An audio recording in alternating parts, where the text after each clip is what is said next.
അല്ല ഇതിങ്ങനെ ഇടയ്ക്ക് കഴുകി മിനിക്ക് വെച്ചാ മതിയാ. ഒന്ന് റോട്ടിലിറക്കി ഒരു ചുറ്റണ്ടേ? ആ പൂതി നീ മനസ്സിൽ വെച്ചാ മതി. ഇത് മംഗലശ്ശേരി മാധവമേനോന്റെ കാറാ. ഇത് കയറി പോവാനുള്ള യോഗ്യത നമുക്കില്ലാന്ന് കരുതിക്കോ. ലണ്ടനിൽ നിന്ന് കപ്പൽ കയറി വന്നവനല്ലേ യോഗ്യൻ.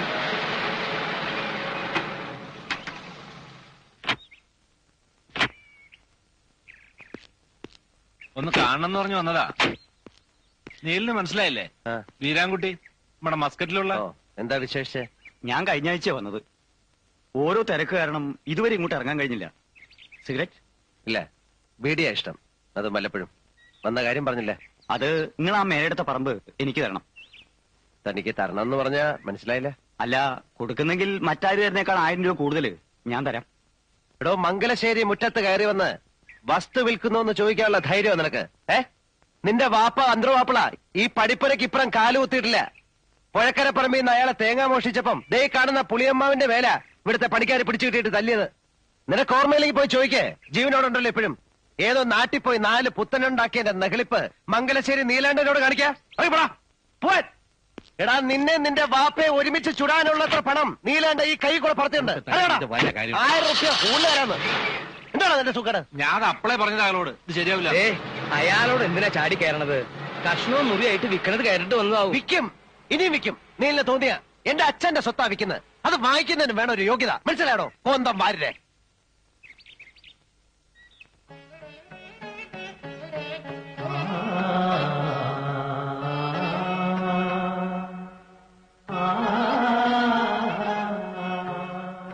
പണിയൊക്കെ നല്ല ഒന്നാന്തരായിട്ടുണ്ട്.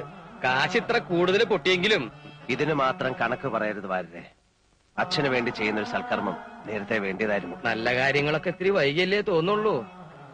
കേട്ടില്ല? അല്ല, പഴയ മരത്തിന്റെ ഒരു ഉറപ്പേ. വേണ്ട, കേറി അശുദ്ധാക്കണ്ട. അതെന്താ ഇത് ശ്രീകോവിലൊന്നല്ലോ? അതെ, ശ്രീകോവില് തന്നെയാ. കലയുടെ ശ്രീകോവില്. കള്ളുഷാപ്പ് നിരങ്ങിയവർക്ക് അതൊന്നും മനസ്സിലാവില്ല. ഒരു നല്ല ദിവസം നോക്കി ഒരു വിശേഷ കലാപരിപാടിയോട് കൂടി അങ്ങ് തുടക്കം കുറിക്കാം. എന്താ അഭിപ്രായം? യേശുദാസിനെ കൊണ്ടുവന്നാലോ? അങ്ങോട്ട് ചെല്ല്. നടക്കണ കാര്യം വല്ലുണ്ടെങ്കിൽ പറയടോ. അല്ലെങ്കിൽ ഈ ഡാൻസ് ആയാലോ? മനസ്സിലിപ്പോ വിടികിട്ടി. ഇയാളുടെ ഒരു ചുറ്റുകളി പാർട്ടി ഉണ്ടല്ലോ, ആ പല്ലു പൊങ്ങിയ ഒരു ജന്തു. സരസമ്മ.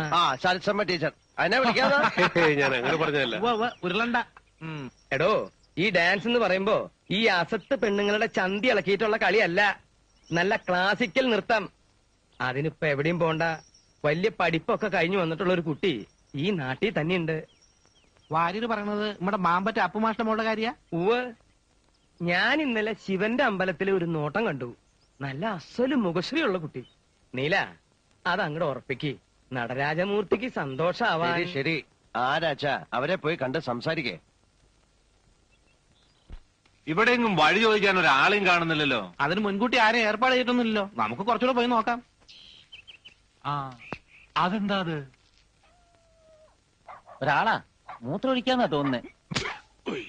മലർന്നു കിടന്നിട്ടോ? കഷ്ടം. പിടിച്ചെണീപ്പിച്ച് ചോദിച്ചാലോ? വാ.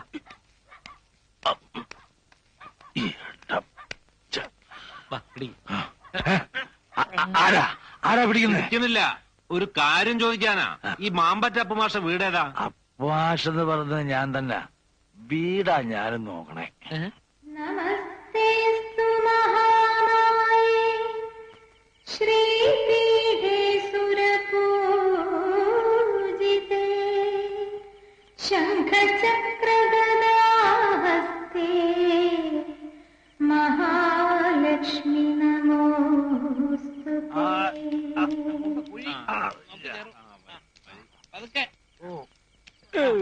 കാലെടുത്ത്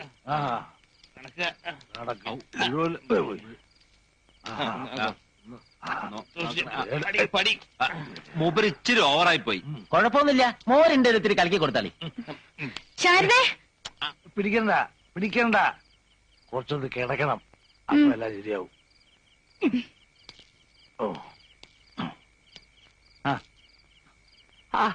ഞാൻ എന്റെ കുട്ടിക്ക് ഇത്തിരി എള്ളുണ്ട വാങ്ങിയിരുന്നു.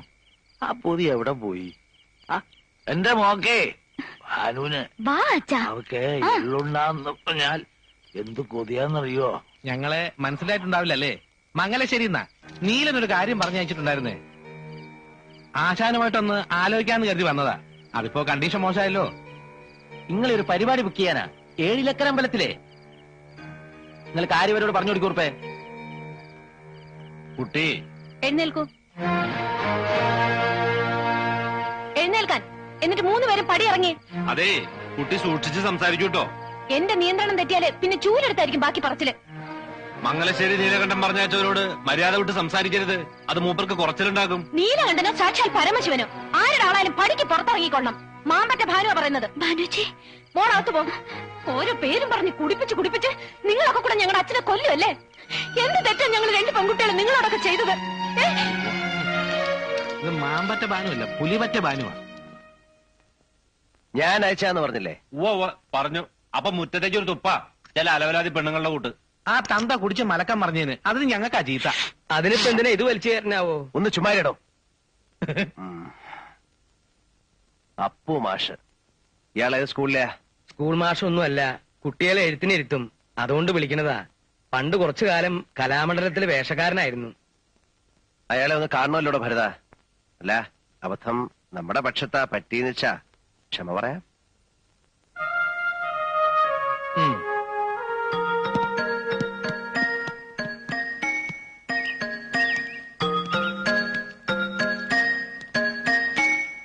നമസ്കാരം. മാമ്പറ്റ അപ്പു മാഷ് അല്ലേ? ഉവ്വ്. ഇരിക്കൂ. വേണ്ട, നിന്നോളാം. എന്തായി പറയണേ? ഇരിക്കൂ മാഷേ. 7 ലക്കര അമ്പലത്തിലെ പാട്ടുപുര ഞാൻ പുതുക്കി പണിതു. കേട്ടു. അതിപ്പോ പുനരുദ്ധാരണം കഴിഞ്ഞ് തുറക്കുന്നത് ഏതെങ്കിലും ഒരു നല്ല കലാപരിപാടിയോടാവണമെന്നാ തീരുമാനം. ഓ, അതിനിപ്പോ പേരുകേട്ട കേമത്തികളെ വേണമെന്ന് വെച്ചാ മംഗലശ്ശേരി മാധവമേനോന്റെ മകൻ വിചാരിച്ചാ നടക്കും. ഉവ്വ്. അതൊന്നും വേണ്ട. നമ്മുടെ നാട്ടിൽ തന്നെ മാഷിന്റെ ഒരു മകളുണ്ടെന്നാരോ പറയുന്ന കേട്ടു. എന്താ മിടുക്കത്തിന്റെ പേരെന്ന് എനിക്കറിയില്ല. ഭാനുമതി. ഭാനു എന്ന് വിളിക്കും. ഓ, നല്ല പേര്. അപ്പോ അങ്ങനെ ഒരു തീരുമാനത്തിന്റെ പുറത്താ ഈ മൊശകോടന്മാരെ ഞാൻ അങ്ങോട്ട് അയച്ചത്. ക്ഷമിക്കണം, അവളൊന്ന് എന്തോ ഇത്തിരി കടുത്ത ഭാഷയിൽ സംസാരിച്ചു എന്നറിഞ്ഞു. ക്ഷമിക്കണം. ചേച്ചേ, ക്ഷമ അങ്ങോട്ട് ചോദിക്കാനല്ലേ മാഷെ വിളിച്ചു വരുത്തിയത്. അത് വേണ്ട, തെറ്റ് എന്റെ കുട്ടിയുടെയാണ്. എന്നാ പിന്നെ വരേ. മാഷൊന്ന് എണീക്ക. ഇത് 5001 ഉറുപ്പിയുണ്ട്, ഒരു ചെറിയ സമ്മാനം. തീയതി ഞാൻ അറിയിക്കാം. മോളുടെ ആട്ടം ഗംഭീരാക്കണം നമുക്ക്. പണം കണ്ടപ്പോ അച്ഛന്റെ കണ്ണു മഞ്ഞളിച്ചു അല്ലേ? അങ്ങനെ എന്റെ കുട്ടി പറയരുത്. ദരിദ്രനാ ഞാൻ. കാശിന് ഗത്യന്തരമില്ലാത്തവനാ. കൈ നീട്ടാനായി ഈ നാട്ടിൽ ഇനി ഒരാളും ബാക്കിയില്ല. എല്ലാം ശരിയാ. പക്ഷേ ഉള്ളിലെന്നും ഒരു ചിന്തയുണ്ടായിരുന്നുള്ളൂ. എന്റെ മോള് ഭാനു. അവള് വലിയ ആളാകുന്ന ഒരു ദിവസമുണ്ട്. അന്ന് നിവർന്നു നടക്കാനാ ഞാനിപ്പോ നട്ടല് വളച്ചു പിടിച്ചിരിക്കുന്നതെന്ന്. അച്ഛ, ഒന്നും എനിക്ക് അറിയാഞ്ഞിട്ടല്ല. കഥകൾ ഓരോന്ന് കേട്ടിട്ട് അയാൾ ഈ ജന്മം കാണാനുള്ള യോഗം ഉണ്ടാക്കല്ലേ എന്ന് പ്രാർത്ഥിക്കുന്നവളാ ഞാൻ. അതേ മനുഷ്യന്റെ അത് ഓർക്കുമ്പോഴാ. അയാളുടെ കാര്യം കളയു കുട്ടി. 7 ലക്കര അമ്പലത്തിലെ മൂർത്തിയുടെ മുമ്പില് എത്രയോ പുകൾപെറ്റ കലാകാരന്മാര് വന്ന് നൃത്തം ചവിട്ടിയ മണ്ഡപത്തില് അവിടുന്ന് തുടക്കം കുറിക്കാൻ കിട്ടണ യോഗം അതെന്റെ കുട്ടിയുടെ ഭാഗ്യാണെന്ന് കരുതണം.